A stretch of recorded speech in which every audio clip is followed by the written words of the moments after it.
Let's Take This Outside with Marianne Iveson, the podcast where she speaks to athletes, outdoor professionals, and scientists about why they connect with nature.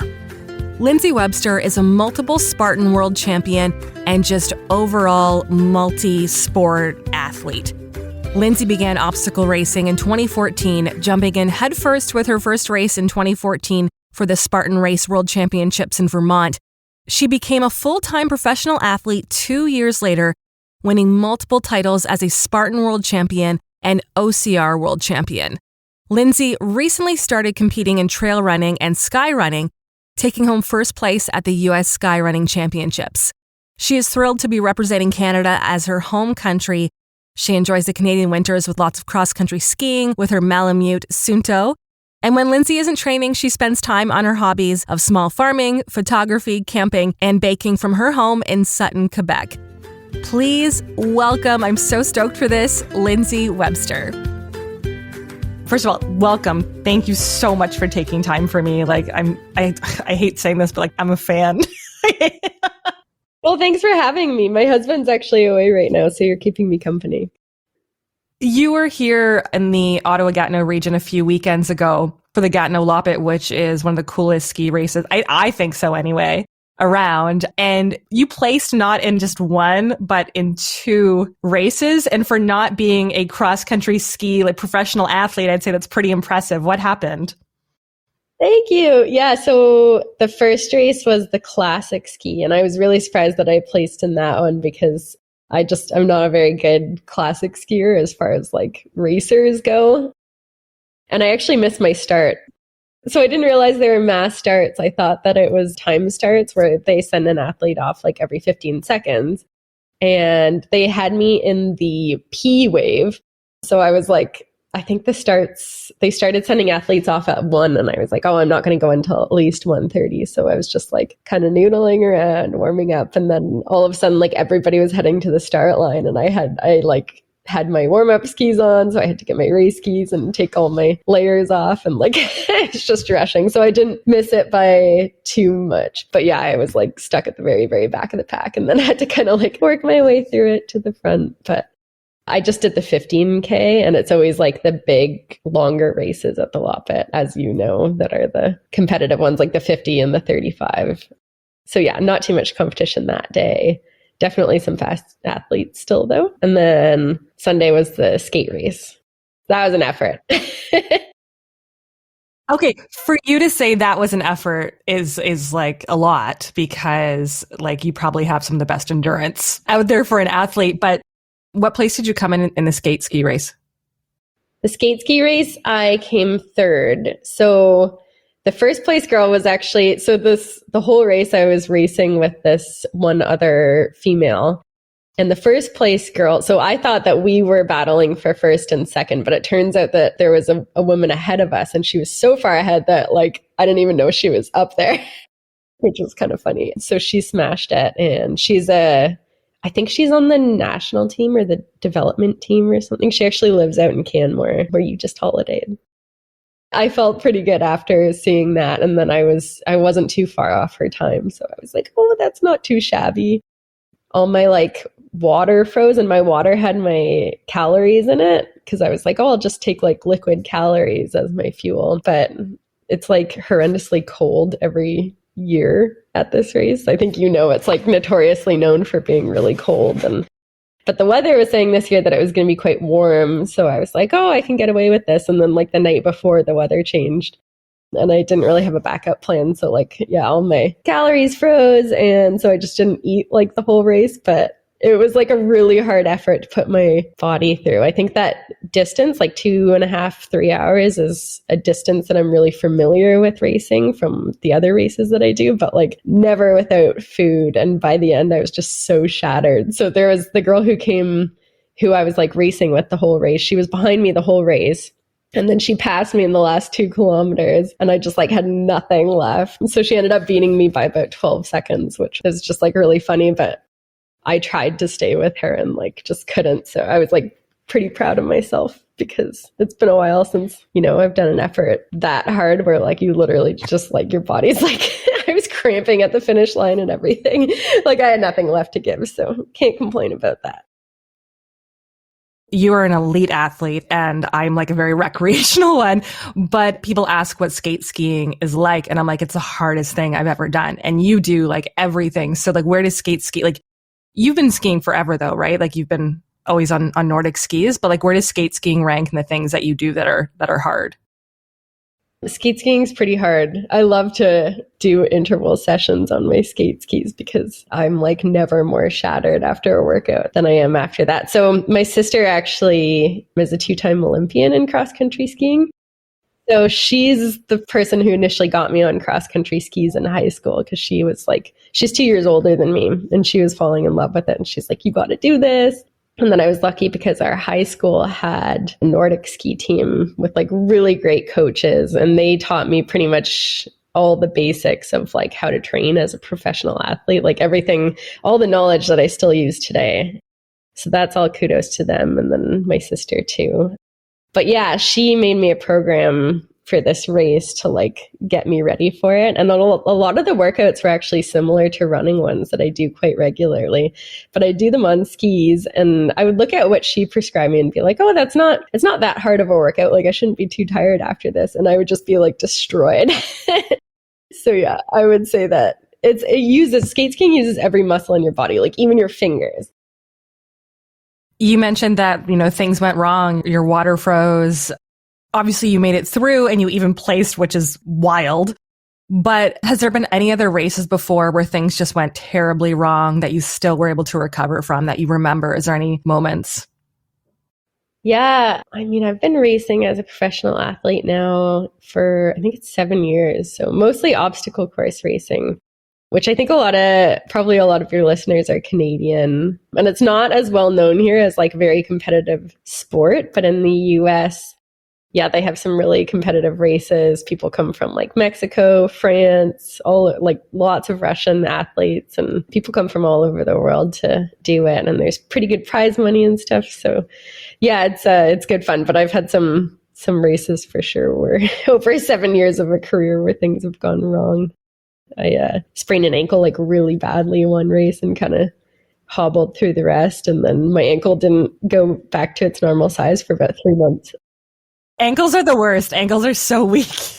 Yeah, and I'd never sprained an ankle up until then. So I had no concept of how bad it was, but I think it must have been a pretty bad sprain if it took like that long to kind of recover from. And then probably, I mean, it sounds like you've rolled ankles before, but then after you do it once, it's like it just wants to keep doing it.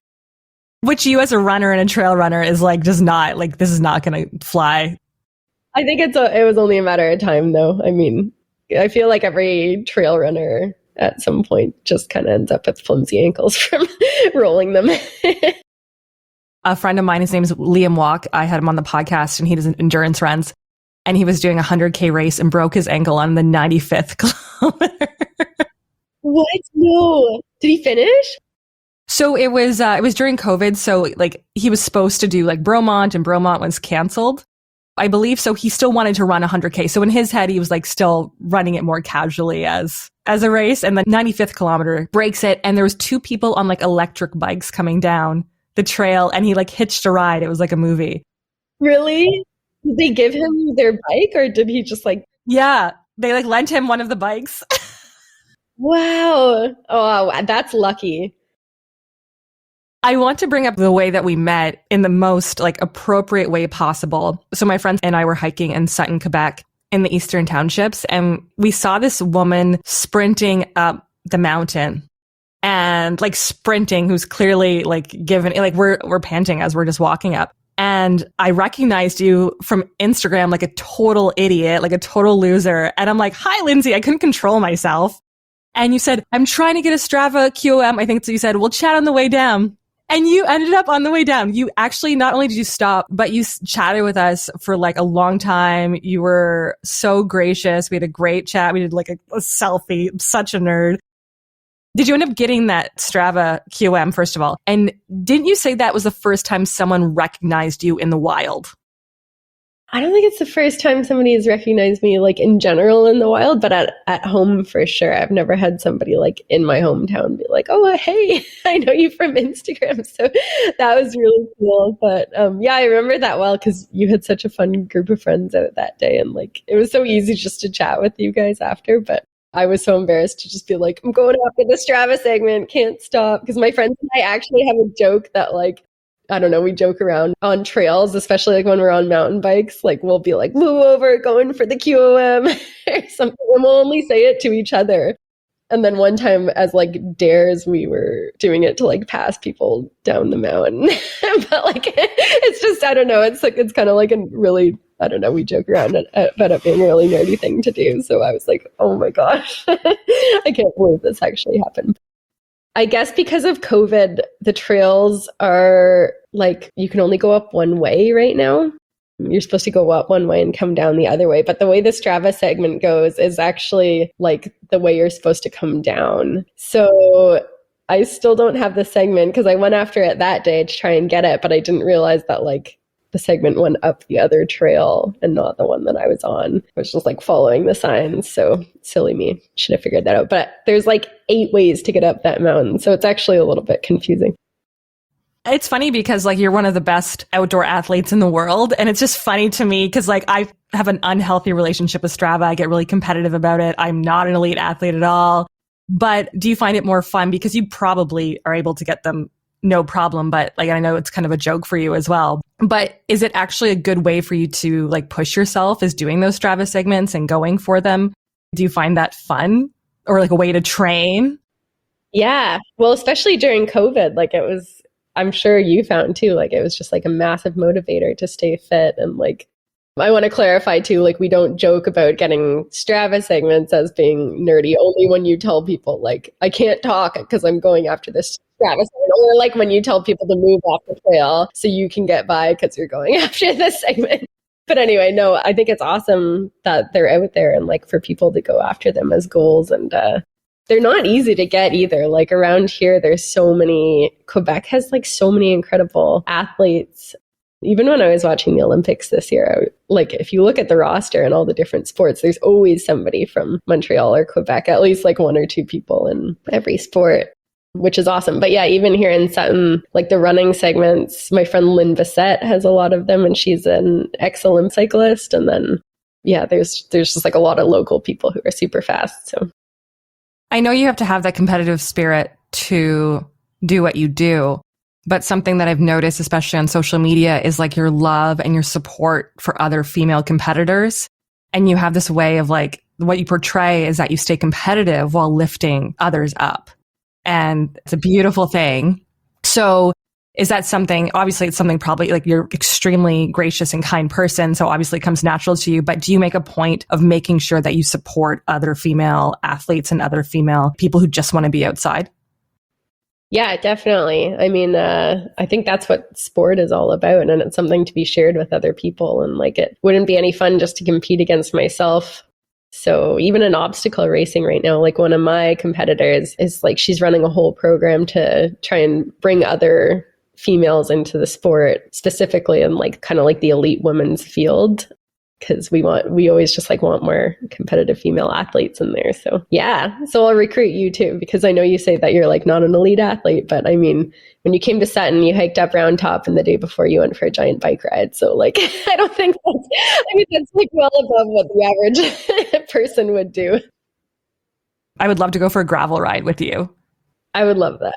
I'm trying to talk my husband into like letting me get an e-bike too, an e-gravel bike, so that him and I can go for big rides together, because usually I can't keep up. Or like I want to ride with my friend Lynn, who I mentioned, but because she's an ex-Olympic cyclist, like I can't keep up to her either. So I'm like, an e-bike would be great, just like a little bit of a speed assist. I want to talk about Ryan too, if you don't mind, but is there any sports that you do? Clearly you're good at many things or great at many things, but is there any sports that you do strictly just for the love of it and you have like no competitive spirit about it? That was cross-country skiing actually for a really long time, up till this year. I competed a lot in high school, but then I always kind of like felt like I was treading a bit in my sister's kind of footsteps. And I still sometimes get that feeling when I do it. But I absolutely love skiing. Like there's no better feeling than gliding along on the snow through the woods. So it wasn't till this year that I was like, I'll like try doing some competitions again and like see, bring competitive aspect back to it. But usually it's just something that I do for the love of it and for cross training. And like one of my favorite winter, training days would be just to like go out for like a 3-hour super easy cross country ski and be nice and tired after.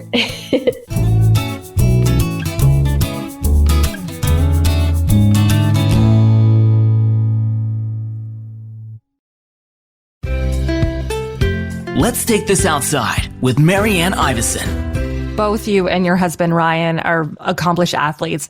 You don't see that every day when like both partners are like elite in their field. So how does that work in terms of supporting each other? Do you train together? You kind of just answer that. But what does that look like? Because clearly you completely understand each other's lives. We get that question a lot. And like, it's kind of funny because I actually don't understand how couples make it work when one person's an elite athlete and one person has like a regular 9-to-5 job.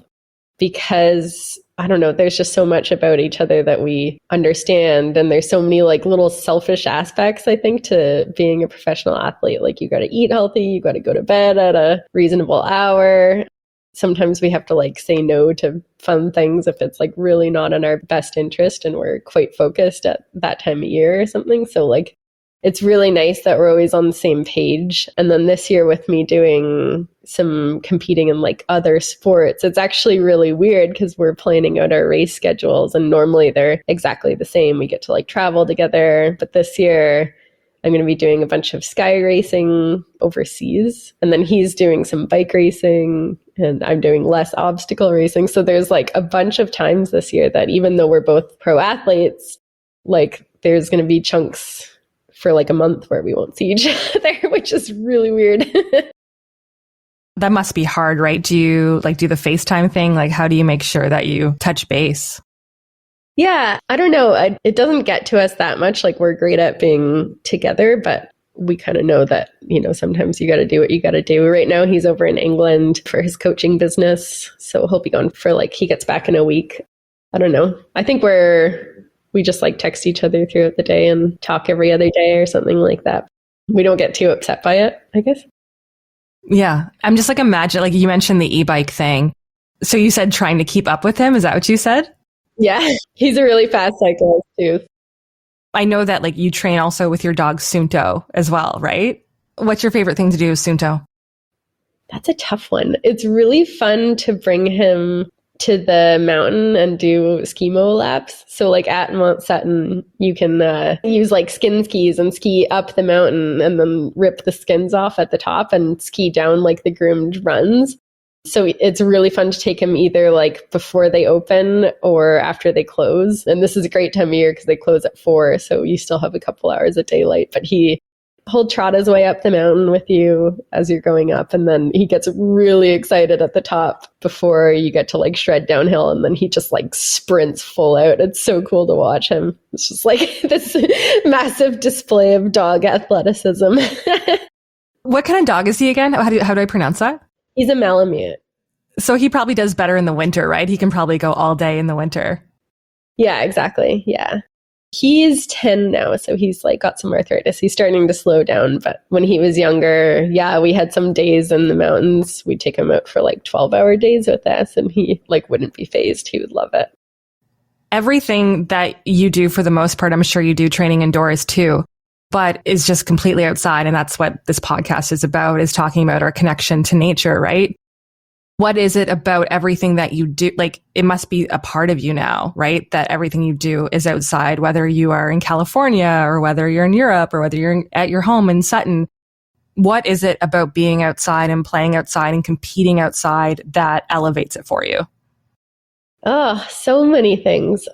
I think a lot of athletes struggle with rest days. And I wouldn't say like I struggle to rest, but I struggle to not get fresh air. Like I just love to spend those hours outside during the day. And so it's easy during the summer because I'll just do a bunch of like veggie gardening or like I don't know, kind of like we have chickens and we live on a co-op. So there's always like lots of kind of outdoor chores to do, which I'll plan for rest days. But I think just having, I don't know, those hours to connect with like fresh air and then quiet hours when I'm like on a bike or skis. I used to train with music a lot, but I never use it anymore. I find it's just like important for me to just kind of like have those hours to myself to just, I guess, think about literally whatever my mind wants to think about. And it's a big stress reliever. So definitely promote active lifestyle to people. Is there anything in nature that no matter where you go, you look for maybe like cool mushrooms or cool trees? Or is there anything specific that you always notice that you love? I call it nature features. Like I love mossy rocks, for example, no matter where they are. Is there anything that you love no matter where you go or a certain part of the world that you're like, oh, I love the trees in like Norway?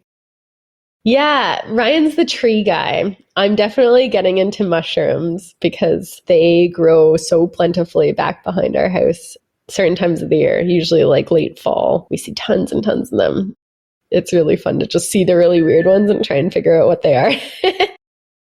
I would say wildflowers are a big one for me. I don't know if you've ever biked in Sutton in like late May, but you should try it because there's literally just like all the farmers' fields just like covered in wildflowers. It's like, I think they make a point to not do any like plowing or tilling until at least June or something. So like there's this period of 1 month in the late spring when everything is just like a riot of color everywhere you go. It's really cool. Late May is what you said is the time to go? Yeah, pre-official summer, but yeah, once everything's kind of dried out. I noticed something again, like about you maybe moving on from Spartan racing, but it looks and it sounds like you're doing more sky racing this year. You said planning out your calendar. So first of all, what is sky racing? Because it sounds epic. It's basically like mountain running. You just run up great big mountains and you get to run along the ridge at the top and then down the other side of the mountain, and then maybe up another one. But skyrunning races typically are just, it's basically like everything that I love about running. They're typically a bit of a longer distance, so you won't really see anything under like 2.5 hours. But they're not absurdly long either. I don't think you normally see ones over like 8 hours long, that's kind of like my wheelhouse. And then also just like you get, I don't know, some of them are really technical and there's sections where you have to use ropes and stuff and there's like a bit of exposure. Some of them you even have to like bring some climbing equipment and helmets and stuff. I haven't done those yet because I'm not experienced enough. But you always have incredible views. A lot of the ones in Europe are just like really cool races. So this year I'll get to go to, places. So this year I'll get to go to Austria and Spain. And I've been to Italy already. I'll get to go to France. So yeah. Does that play into your OCR, the ability to like scramble and play? And it's not just trail running. It's like trail running in the mountains. Yeah, exactly. Like I used to just do a lot of trail running and then I found obstacle racing and I was just like, oh, it's like trail running, but made more fun because you get to like have all these little obstacles in there to break it up. And then when I was just doing trail running races, like once I was used to obstacle racing and I would just do a trail running race, I was like, it's really weird not having the obstacles, like something's missing. And this just is like going by quite slowly. But then once I found skyrunning, yeah, it's kind of like, it goes by fast because your mind's always engaged, but then it's like very rewarding too because, you know, you work really hard to get up the mountain, but then you get these like incredible views at the top and just like some really cool experiences. They've always been some of the most memorable races that I've ever done. So this is more a technical question, but how do you train for altitude if you know you're going to like France or you know you're going to Austria or if you know you're going somewhere hot? Do you go somewhere else first? You spend more time there? If we can, Ryan and I have an altitude tent, which I really hate using because I just like don't sleep well in it. So it's almost like you can kind of acclimate to altitude, but like you're sacrificing sleep and recovery at the same time. Ryan sleeps like, I don't know, he sleeps like a log. So he's not fazed by it, but I would much prefer to like go early if we can. Altitude's funny. There's like a lot of tricks to it. We have a sauna as well. And like, I think apparently sauna will help, like that heat exposure kind of mimics altitude as well. So you can get some benefits by doing that. If we're like really in doubt, then they say if you go like right before your event, then that's like either you have to go really early, like at least 2 weeks before to acclimate, or you go right before. The worst thing you can do is to go like 3 to 4 days before the event when your body is like starting to try to make that adjustment and you're feeling like your systems are kind of taxed. So when in doubt, we'll fly out like the day before and just suffer through it. Is there anything, if someone's listening right now and wants to spend more time outside and try new outdoor sports, is there any kind of advice that you would give them to get started? I don't know. I guess find something that you love, because I think, some people like love to be in the gym. Some people love cycling. Some people love running or to be outside. And I think you just kind of have to like try a bunch of stuff until you find something that you really enjoy. Because then if you want to keep doing it, I guess you need to be able to enjoy it. It's kind of like a longevity thing. If you're just like doing it to burn some calories or to, I don't know, like get some exercise, but you're not really enjoying it, then like chances that you're going to keep doing it are a lot smaller. So yeah, find a way to make it enjoyable, and then it's not really a chore. Do you have any dream locations that you'd like to race, or dream races that you'd like to win that would be like pinnacle for you? Ooh, that's a good question.